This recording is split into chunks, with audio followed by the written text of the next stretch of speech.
찬양 감사합니다. 오늘 함께 나눌 말씀 제목은 천국은 마치. 제목이 좀 그렇죠. 완성되지 않은 문장인데 천국은 마치.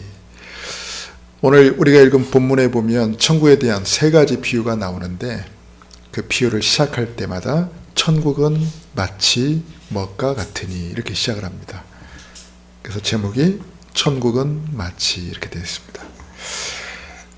지난주도 보좌의 빛이 임하는 빵대 여정 이정표 속에서 승리하셨습니까? 야곱은 언약의 여정을 걸어가면서 항상 영적으로 깨어 있었습니다. 영적 사실을 항상 최우선순위 두고 중요한 영적인 것들을 절대 놓치지 않았습니다. 자, 그런데 사방의 모든 대적들이 사라지고 잠시 영적으로 나태해졌을 때 큰 위기가 찾아왔습니다. 다행히도 그 순간에 야곱은 곧바로 잃었던 신앙의 초심을 회복하면서 모든 위기에서 벗어났습니다. 그리고 그 사건은 영원한 빛의 이정표로 남게 되었습니다. 저 여러분 항상 기억하십시다. 신앙의 초심을 잃지 말고 언제든 여러분 신앙의 초심으로 돌아가시길 축원합니다. 자, 오늘부터 새로운 한 주를 또 시작을 합니다. 우리는 매주 강단을 중심으로 새롭게 언약의 여정을 걸어가고 있습니다. 저와 여러분은 이 땅을 떠나는 그날까지 언약의 여정을 지속해야 합니다. 그래서 매주 강단이 너무나 중요합니다. 강단은 보좌의 빛이 임하는 현장입니다. 강단은 보좌를 향해 나아가며 보좌와 소통하는 현장입니다. 그 보좌의 빛 앞에서 우리가 걸어가야 할 언약의 여정을 매주마다 새롭게 점검해야 됩니다.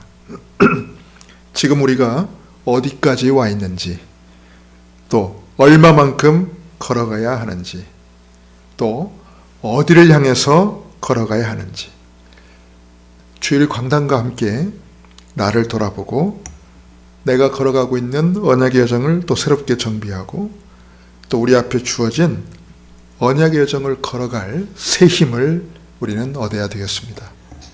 그래서 강단이 필요합니다. 저 스페인 가면 유명한 순례길이 있죠. 산티아고 순례길이라고. 그게 약 800km 정도 됩니다. 그 800km 되는 그 순례길을 걷는데 가는 데마다 뭐가 있냐면은 그 순례자들이 쉴 수 있는 숙소 같은 것들이 있어요. 알베르게라고 하는 그런 숙소들이 있습니다. 우리가 잠도 안 자고 밤새 걷지는 못하잖아요. 그러니까 거기서 이렇게 한 번씩 거주하면서 옷도 빨고 식사도 하고 또 이렇게 쉬면서 내가 얼마만큼 걸어왔는지 또 얼마나 더 가야 되는지 우리가 가야 될 여정에 뭐가 있는지 이것들을 점검하는 거죠. 그거 없이 갈 수가 없잖아요. 어떻게 보면 우리 강단은 그 역할을 하는 것 같습니다. 저와 여러분이 걷는 이 언약의 여정은요, 그 800km 순례자의 길과 비교할 수 있습니까? 우리의 전 인생을 통해서 우리가 걸어가야 되는데 그럼 우리는 늘 점검해야 되거든요. 늘 돌아봐야 되고요. 어제 의정부에 있는 반석교에서 그 지역 핵심 집회가 있었습니다. 많은 목회자들과 중직자들과 성도들과 렘넌트들이 그 좁은 교회당을 가득 메웠습니다. 어제 그 전도자를 통해 선포되는 그 메시지를 제가 들으면서 지난 30년 동안 제 나름대로 대학 현장과 지역 현장에서 열심히 전도운동을 해왔다고 이렇게 스스로 자부했었는데 아직도 나는 실제적인 전도운동을 해보지 못했구나. 그 사실을 또 깨닫게 됐습니다. 30년 동안 내 나름대로 진짜 잠도 안 자가면서 그렇게 열심히 했는데 충분히 나는 할 만큼 했다고 자부했는데 아닌 거 있죠. 요즘 유행하는 말로 시작도 안 한 거예요. 시작도 안 한 거예요. 실제적인 전도운동을 내가 못한 거예요. 자, 실제적인 전도운동을 했다는 것과 하지 못했다는 것, 무엇을 기준으로 그렇게 말할까요?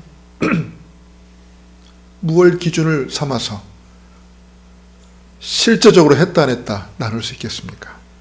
그 첫 번째가 바로 제자입니다. 전도운동을 제가 제대로 해왔다면 곳곳에 제자들이 가득해야 돼요. 그리고 그 제자들을 통해서 지금도 전도운동이 계속 일어나야 돼요. 자, 그런데 전도운동을 펼쳐나가고 있는 제자들이 없다면 아직도 나는 실제적인 전도운동을 하지 못한 것입니다. 그러니까 첫 번째 기준은 바로 제자입니다. 과연 제자들이 얼마만큼 세워졌느냐. 그렇다고 해서 제자가 전혀 없는 건 또 아닌데 얼마나 많은 제자들이 곳곳에서 지금 전도운동을 펼치고 있느냐. 그게 안 돼 있다면 나는 실제적인 전도운동을 안 했다는 거예요. 자, 두 번째 기준은 뭐냐면 바로 변화입니다. 변화. 전도운동을 지금까지 제대로 해왔다면 지역과 현장의 문화가 바뀌고 흐름이 바뀌어야 돼요. 그게 전도운동의 증거거든요. 여러분 성경에 보면 사도행전에 보면 전도운동이 일어난 지역에 보세요. 문화가 바뀌잖아요.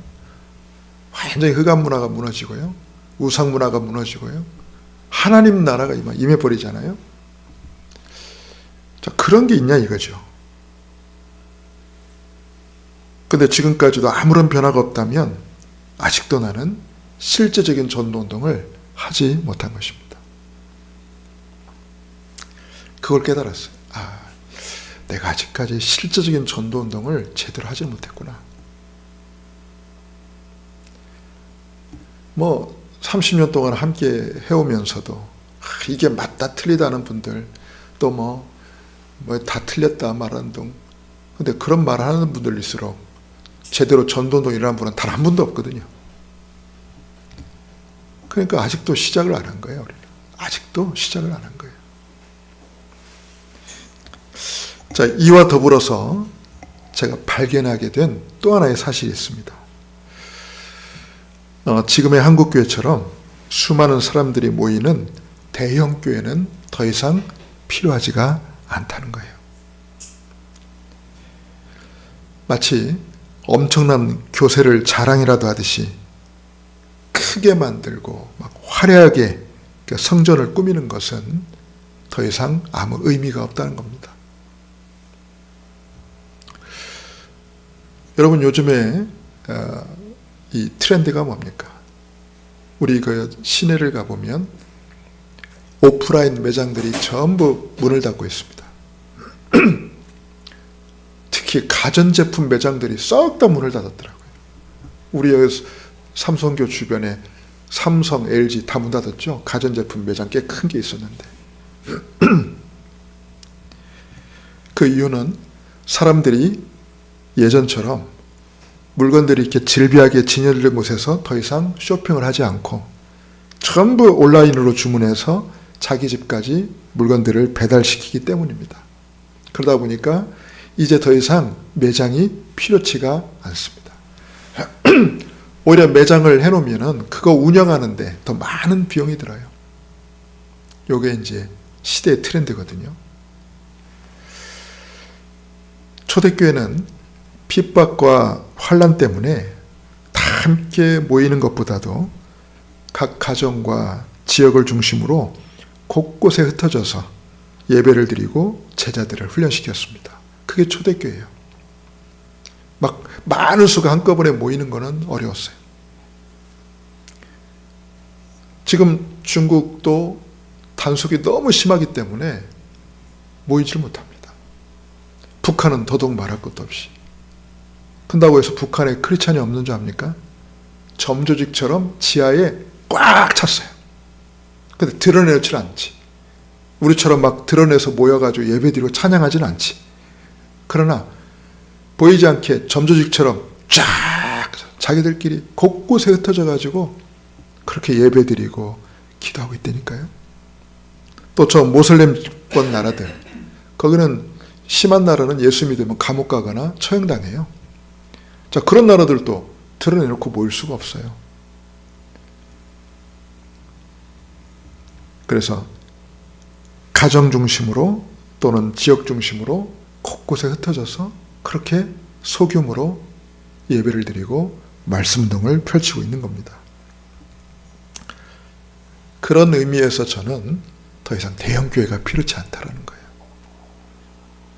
크고 화려한 성전이 필요치 않다라는 거예요. 저와 여러분은, 또 우리 교회는 앞으로 이 운동을 펼쳐나가야 됩니다. 드러내놓고 할 필요가 없습니다. 은밀하게 지역마다 소규모로 모여서 말씀 운동을 지속해 나가야 됩니다. 여러분들 한 분 한 분이 여러분들이 있는 일터와 그 지역에 여러분들이 바로 말씀 운동의 주역이 되어야 됩니다. 여러분들 중심으로 갈급한 자를 찾아서, 그럼 또 그 갈급한 자가 또 다른 갈급한 자에게, 여러분 요게 초대교회 말씀 운동이에요. 이거 하자는 거예요.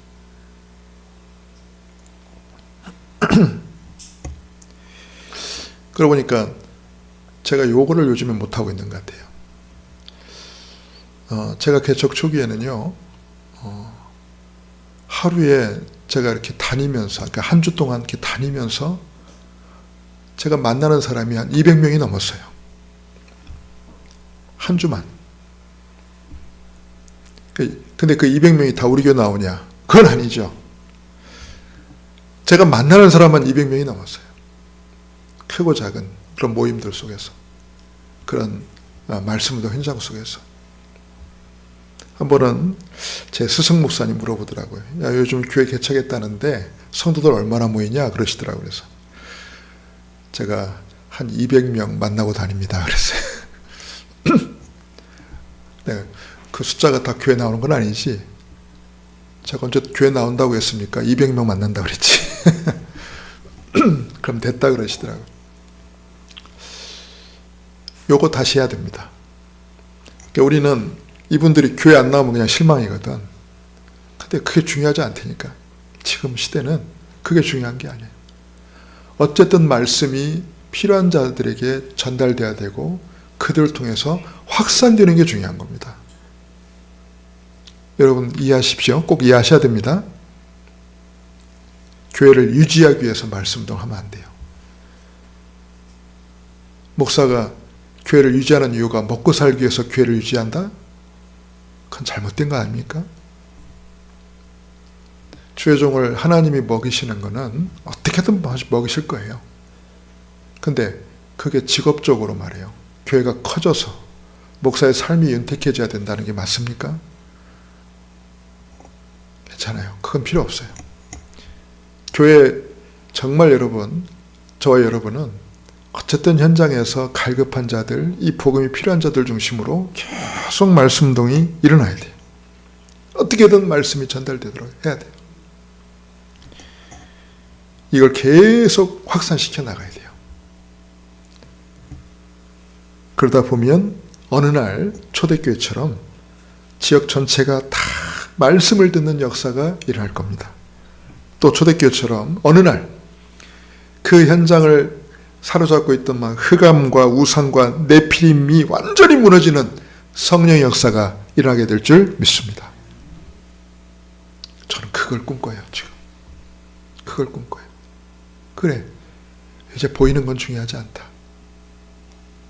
사람들 속에는요, 알게 모르게 그런 게 있거든요. 뭔가 보여줘야지. 뭔가 보여줘야지. 내가 좀 뭔가 세상 앞에, 사람들 앞에 뭔가 보여줘야지. 그거 속는 거거든요, 여러분. 그게 속는 거예요. 무슨 힘을 과시할 필요가 뭐가 있고, 무슨 자기 성공을 막 자랑하고 싶어서 그게 뭐가 있어요? 중요한 건 현장에서 계속 생명이 살아나야 된다는 거. 계속 현장에 이 재앙과 저주를 가해다주는 이 흑암이 무너져야 된다는 겁니다. 그게 중요한 거예요. 그 운동 하자는 겁니다, 여러분. 그런 차원에서 실제적인 전도 운동을 아직까지 못했다는 거예요. 저와 여러분을 통해서 자, 이게 온전히 회복될 수 있기를 바랍니다. 그래서요, 우리 교회는요, 대형 교회가 아니고요. 전 대형 교회 바라지도 않습니다. 그럴 만한 능력도 안 되고. 대형 교회가 아니라 세상에서 가장 넓은 교회를 꿈꾸며 나아갑시다. 대형 교회는 만들 수 없어도 뭔 만들 수 있다? 넓은 교회는 만들 수 있다. 넓은 교회. 이해되시죠, 여러분? 넓은 교회. 넓은 교회. 한 가지 더 예를 들면 전 세계에서 가장 많이 쓰이는 사용되는 언어가 뭘까요? 말해보세요. 전 세계에서 가장 많이 쓰여지는 영어. 저 언어가 뭘까요? 중국어입니다. 중국어. 왜냐하면 인구가 많으니까요. 중국 본토에 있는 중국인뿐만 아니라 전 세계에 흩어져 있는 화교들까지 합치면 중국어 쓰는 인구가 약 18억 명이래요. 근데 여러분, 우리는 중국어를 국제어라고 말하지는 않습니다. 왜냐? 특정 민족에만 해당되는 언어이기 때문에 숫자가 아무리 많아도. 근데 널리 전 세계적으로 널리 쓰여지는 언어가 있습니다. 그게 뭐죠? 영어입니다. 영어는 전 세계 어디를 가도 웬만하면 다 통해요. 그래서 중국어 같은 교회가 있고 영어 같은 교회가 있다. 중국 같은 교회는 뭐예요? 많이 모이는 그냥 막 어마어마한 숫자로 모이는 대형 교회 같은 게 바로 중국 같은 교회고, 영어 같은 교회는 뭐냐면 그냥 곳곳에 전 세계 2, 3, 7, 5천 종족 곳곳에 널리 이렇게 퍼져 있는 교회가 바로 영어 같은 교회입니다. 우리는 어떤 교회를 꿈꾼다? 네, 영어 같은 교회를 꿈꿉니다. 많이 안 모여도 좋습니다. 곳곳에 저 2, 3, 7 현장 5천 종족까지 이 복음운동이 계속 펼쳐나가기를 축원합니다. 그 일의 주역으로 쓰임받으시기를 주님의 이름으로 축원합니다. 자, 그렇다면 그 일이 어떻게 가능할지 같이 말씀을 나누도록 하겠습니다. 자, 오늘 우리가 읽은 본문에 보면 예수님께서 천국에 관한 3가지 비유를 말씀하셨습니다. 여기서 말하는 천국은 진짜 실상의 세계를 말합니다. 또 저와 여러분이 반드시 붙잡고 누려야 될 참 믿음의 대상입니다. 자, 예수님의 첫 번째 비유 가운데 나오는 밭에 감추인 부화입니다. 자, 우리가 하도 많이 들어서 알죠. 그냥 겉으로 볼 때는 평범한 밭이죠. 아무 사람들의 관심을 끌만한 것은 아무것도 없습니다. 그냥 밭이에요. 근데 그 농부가 그 밭을 갈다가 그 밑에 묻혀져 있는 보물 상자를 발견한 거예요.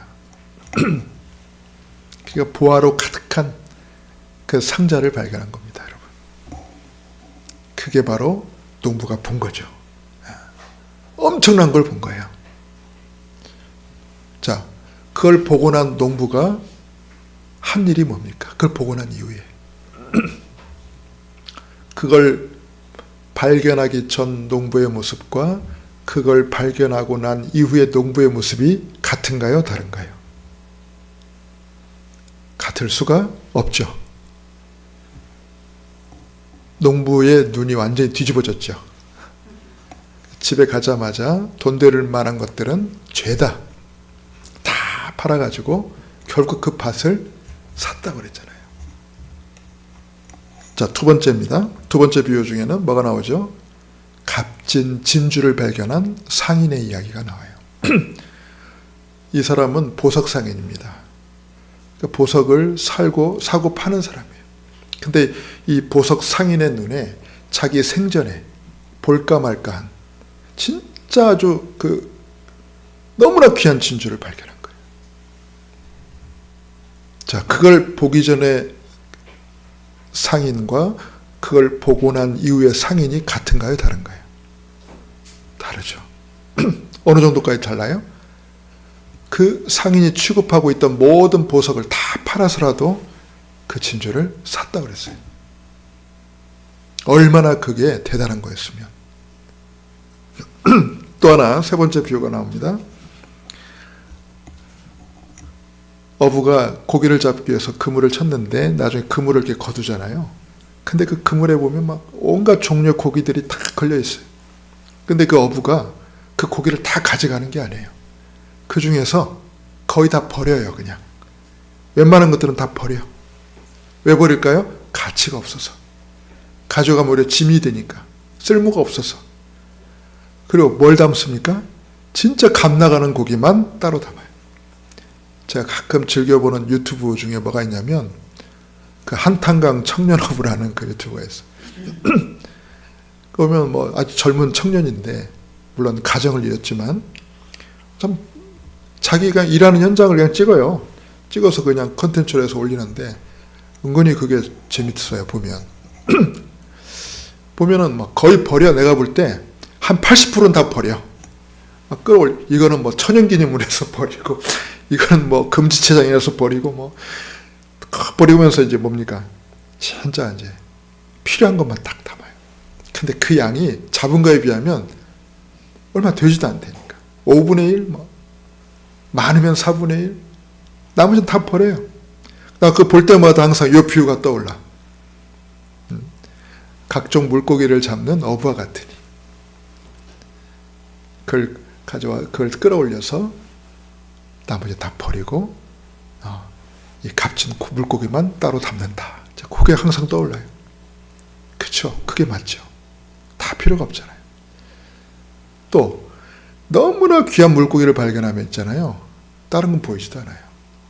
가끔 그 어부 보면 너무 비싼 어종이 잡힌 거예요. 쏘가리 막 이런 거.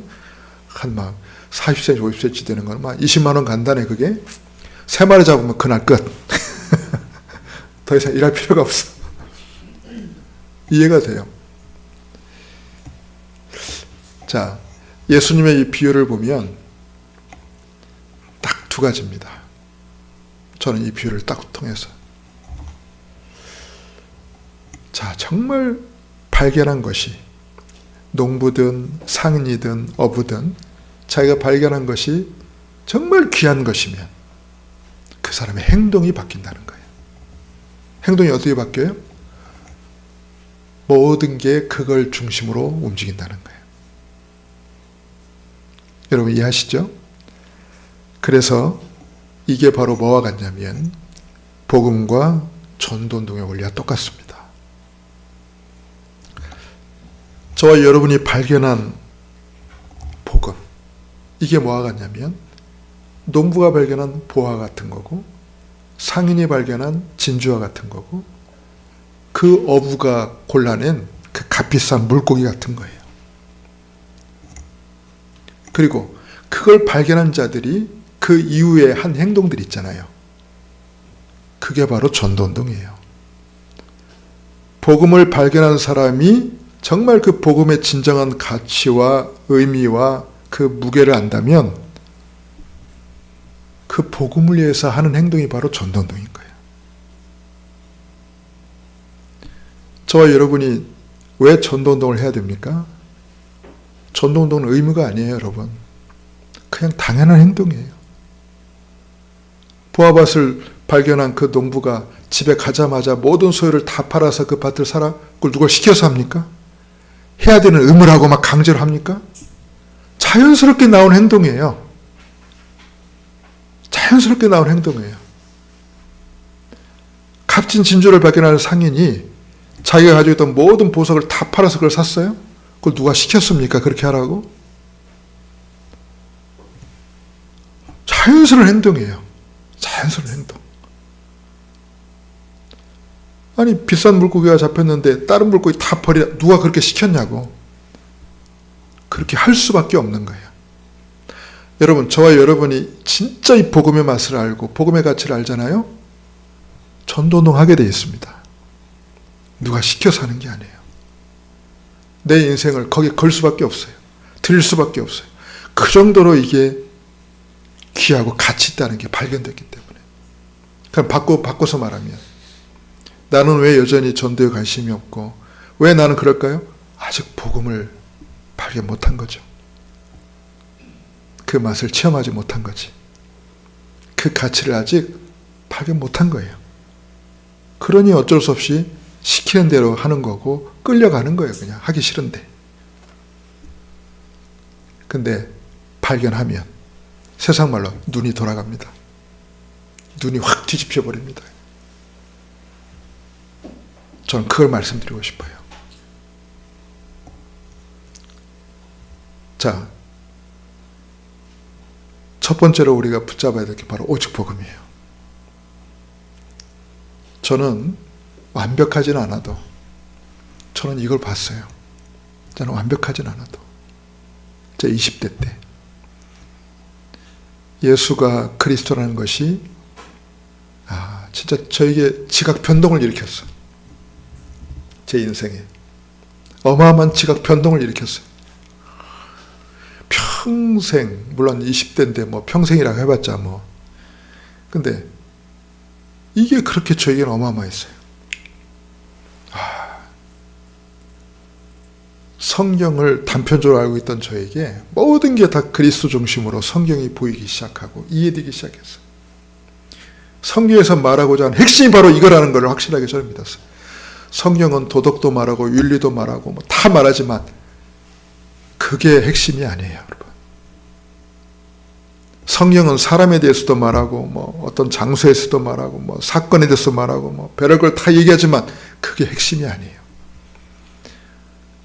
성경이 말하고자 하는 핵심은 바로 예수가 그리스도라는 거예요. 그분이 하나님 떠난 우리 인생의 모든 문제를 해결한 유일한 해답이라는 사실이에요.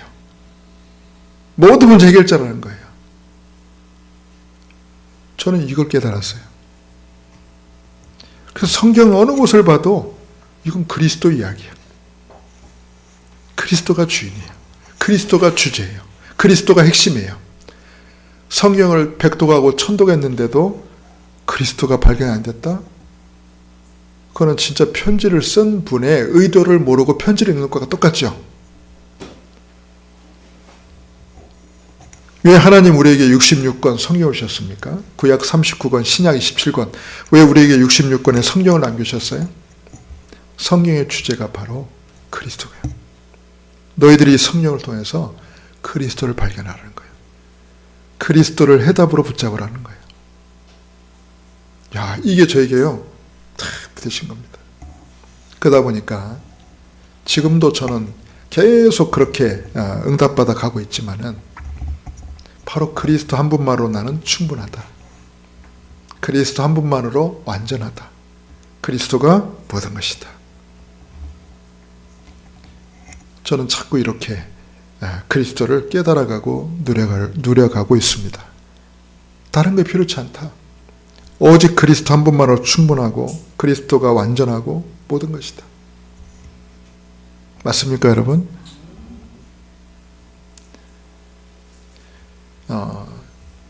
여러분, 이게 되어져야 됩니다.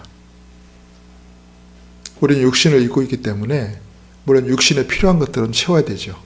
그러나 그거는 부수적인 거고 정말 저와 여러분은 영적 존재이기 때문에 그리스도 한 분만으로 충분해야 됩니다. 그리스도 한 분만으로 완전해야 됩니다. 그리스도가 모든 것이 돼야 돼요. 그리고 그리스도가 최고의 보화입니다. 그리스도가 최고의 지혜입니다. 하나님, 성경에 나와 있죠. 하나님의 지혜에 있어서는 세상에는 십자가의 도가 미련한 것이지만 어리석은 것이지만 하나님에게는 바로 십자가가 뭡니까? 최고의 지혜다. 최고의 은혜고, 여러분, 그리스도가 바로 최고의 지혜입니다. 하나님의 최고의 지혜예요. 저는 이게 확 믿어진다니까요. 그리고 그 그리스도가 바로 최고의 능력입니다. 왜요? 흑암을 꺾는 분이기 때문에. 세상에 아무리 막강한 게 있어도 그 어떤 것도 흑암을 이길 수가 없어요, 여러분. 흑암을 이기지 못해서 망하는 거예요. 흑암을 이기지 못해서 실패하는 거예요. 근데 흑암을 이기는 유일한 분이 바로 그리스도예요. 그런 최고 능력 아닙니까? 저도 제가 아는 복음은 진짜요, 막 억만분의 1일 수 있어요. 제가 복음을 다 깨달았겠습니까? 그냥 극히 일부분, 그 미묘한 부분, 제가 이 땅을 떠날 때까지 계속 깨달아 가야 되겠죠. 아니, 실제로 뇌과학자도 말하잖아요. 우리가 실제로 쓰고 있는 뇌는 몇 프로밖에 안 된대잖아. 3%인가, 2%인가. 우리가 가진 뇌의 능력을 2, 3%밖에 못 쓴대요. 천재는 좀 더 많이 쓰고.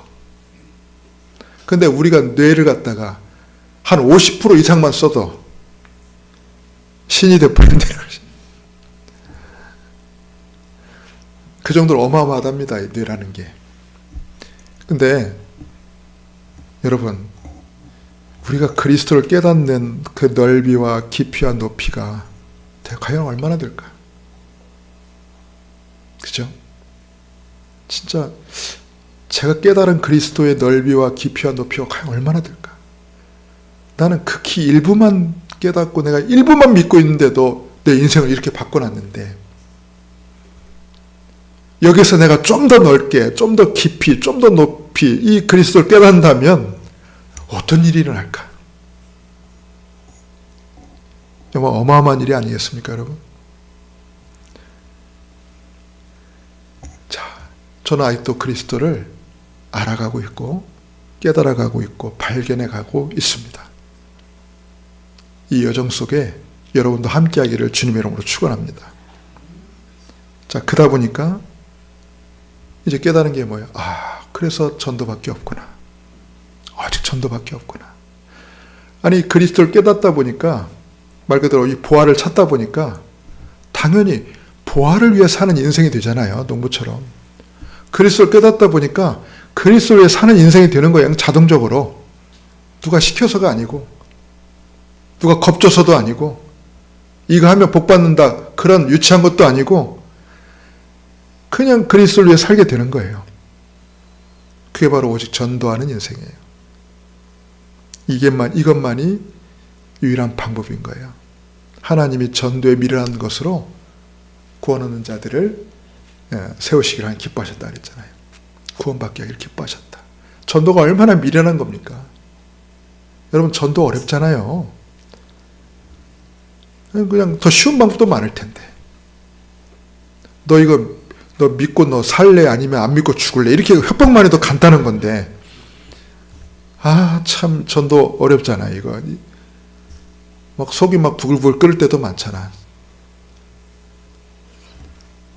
근데 말이에요, 이게 유일한 방법이에요. 이걸 체험하고 아는 자를 통해서 전달되는 게 유일한 방법이에요. 전도라는 게 그래요. 그리고 이게 우리가 살아야 될 이유고요. 전도할 이유가 없다면 떠나야 됩니다. 저는 늘 기도합니다. 하나님, 제가 전도할 이유가 없다면 지금이라도 그냥, 미련 없으니까. 무엇 때문에 힘들게 세상 삽니까? 전도할 이유가 없다면. 자, 그리고 세 번째는 이게 하나님의 소원이에요. 유일한 소원이에요. 하나님은 이 복음을 아는 저와 여러분을 통해서 복음 모르는 자들에게, 숨겨진 하나님 백성들에게, 구원 주시로 작정된 자들에게 이 복음이 증거되기를 원하십니다. 잃어버린 하나님 가족을 찾기를 원하십니다. 이게 하나님의 소원입니다. 땅끝까지 모든 민족에게 이 복음이 증거되는 것이 하나님의 소원입니다. 그래서 제가 뒤늦게 지금 열심히 내가 스피킹을 합니다. 지금 스피킹을 해요. 열심히 아침 저녁으로 아주 그냥 뭐 이따 쓴다고 내가 지금 이 나이에. 그러다 보니까 우리 집에서 하도 하니까 우리 딸이 좀 도전을 받은 것 같아요. 요즘에 조금 이게 자기도 이렇게 하더라고. 근데 그게 복음을 위해서라기보다는 이제 해외여행을 가야 되니까 이제 막, 물론 뭐 이래 됐든 저래 됐든 뭐 어쨌든. 자, 그러다 보니까 세 번째, 이제 필요한 게 뭐냐면, 그렇다. 제자가 필요하구나. 제자. 제자는 한마디로 말하면 말귀를 알아먹는 사람이 제자입니다. 말귀를 알아먹는 사람. 여러분, 제자의 개념이 뭐라고요? 따라해 봅시다. 말귀를 알아먹는 사람. 이게 제자예요. 하나님이 누구랑 일하셔요? 따라해 봅시다. 말귀를 알아먹는 사람. 네. 그럼 제자 말고는 다 뭐죠? 무리. 다 무리예요, 무리. 다 무리들이에요. 그러니까 교회도요, 제자가 있는 교회가 있고 무리들이 가득한 교회가 있어요. 무리들이 가득한 교회, 무리들 특징 전부 자기 중심. 자기의 조금만 유익이 안 된다, 이익이 없다, 가차없이 떠나는 게 무리들입니다. 바다에 보면 썰물이 확 밀려올 때 막 물이 왕 밀려오잖아요. 미물 때 왕 밀려오잖아요. 썰물 때 그냥 애는 없이 싹 빠져나갑니다. 그게 무리들입니다. 그러니까 많다고 해서 좋아할 필요도 없고요. 나간다고 해서 아쉬울 필요도 없어요. 그건 무리들이기 때문에. 어차피 그건 자기 중심 기준 따라 움직이는 사람들이니까. 근데 제자들은 그렇지 않습니다. 제자들은 철저히 하나님 중심, 말씀 중심으로 순종하고 움직이는 사람들이에요. 사람 말에 흔들리지 않습니다. 눈에 보이는 문제, 사건 때문에 시험 들지도 않습니다. 그게 제자들이에요. 하나님은 제자를 통해서 일하십니다. 제자는 한두 명만 있어도 돼요.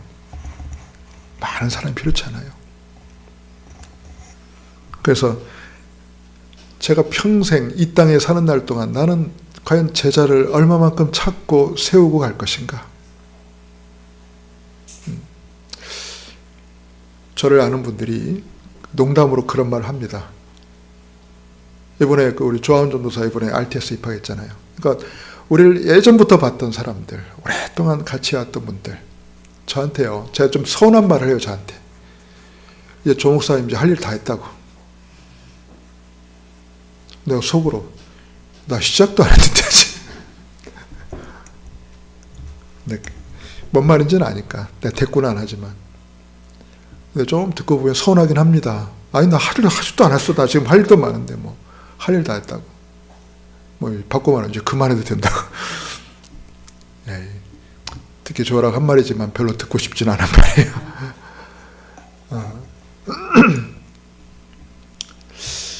제가 이 땅을 사는 동안 얼마만큼의 제자를 찾고 세울 것인가. 진짜요. 중요한 제자 한 사람만 찾아도 오늘 죽어도 여한이 없죠. 공자는 그런 말을 했다고 그래요. 내가 오늘 도를 깨달으면 난 오늘 죽어도 여한이 없다. 그런 말을 했대요. 도를 깨달으면 공자니까 공자 같은 소리를 한 거죠. 근데 저와 여러분은 전도자잖아요. 전도자의 손은 뭐예요? 오늘 내가 제자 한 사람 찾고 세운다면 나는 오늘 떠나도 여한이 없다. 그죠? 그 하나님이 준비하신 제자. 그 제자는 하나님이 준비하시고 하나님 시간표 속에 있는 자고 하나님의 소원을 품은 사람입니다. 근데 이 제자는요, 절대 만들어지지 않습니다. 제자는요, 로봇처럼 만들어지는 게 아니에요. 교육해서 만들어지는 게 아니에요. 제자는 태어나는 겁니다. 처음부터 하나님이 준비한 사람이에요. 근데 그 제자를 누구에게 만나게 하시냐예요. 누구에게 붙여주시냐예요. 여러분, 저 여러분이 가는 모든 현장에, 모든 만남 속에 이런 제자의 만남이 있기를 주님의 이름으로 축원합니다. 말씀을 마칠게요. 자, 나에게 과연 복음과 전도운동은 뭔가? 나에게 대체 이 복음과 전도운동은 뭐냐? 첫 번째입니다. 과연 나에게 복음이 뭐냐? 과연 나에게 복음이 뭐냐? 이게 시작이거든요.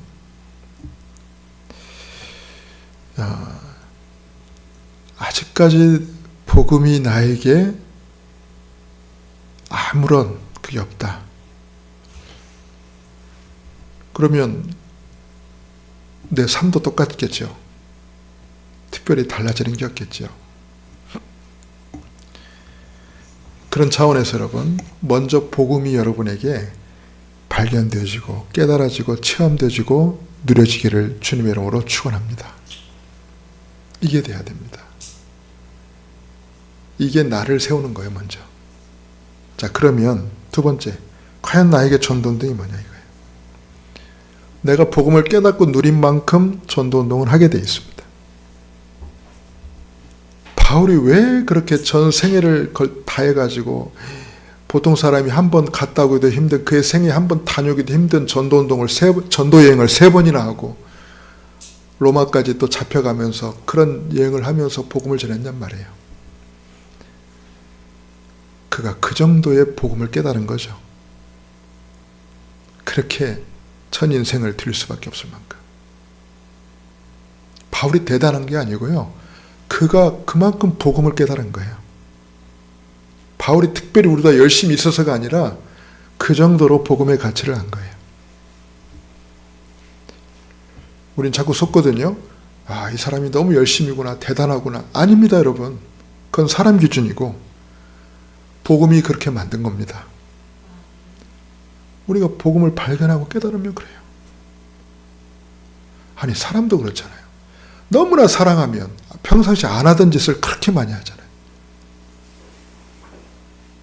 내가 전에 알던 어떤 그 여자아이는요, 너무 좋아하다 보니까 세상에 그 늦잠꾸러기가 새벽같이 일어나가지고 막 도시락을 싸가지고 막 만들어서 막 갖다 바치대. 너무 사랑하니까. 너무 사랑하니까. 물론 끝까지 안 갔더라고. 야, 사랑도 사람을 그렇게 바꾸잖아요.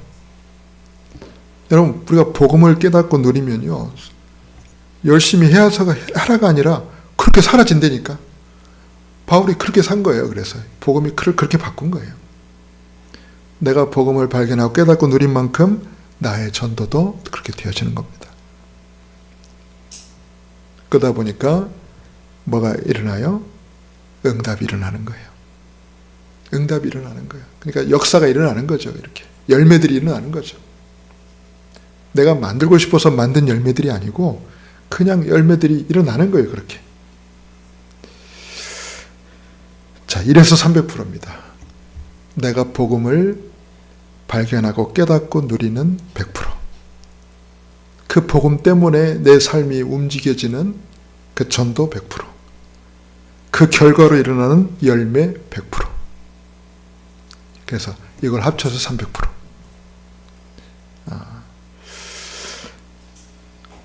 이 응답 속에 있는 저와 여러분이 있기를 바랍니다. 말씀을 마칠게요. 여러분, 복음 발견이 제대로 된다면 전도운동은 반드시 따라옵니다. 그래서 복음 발견이 먼저 확실해야 돼요. 그게 바로 우리의 실상이기 때문입니다. 자, 복음의 실상을 발견하면 우리의 전 인생을 전도운동에 걸 수밖에 없는 그 이유를 깨닫게 되는 겁니다.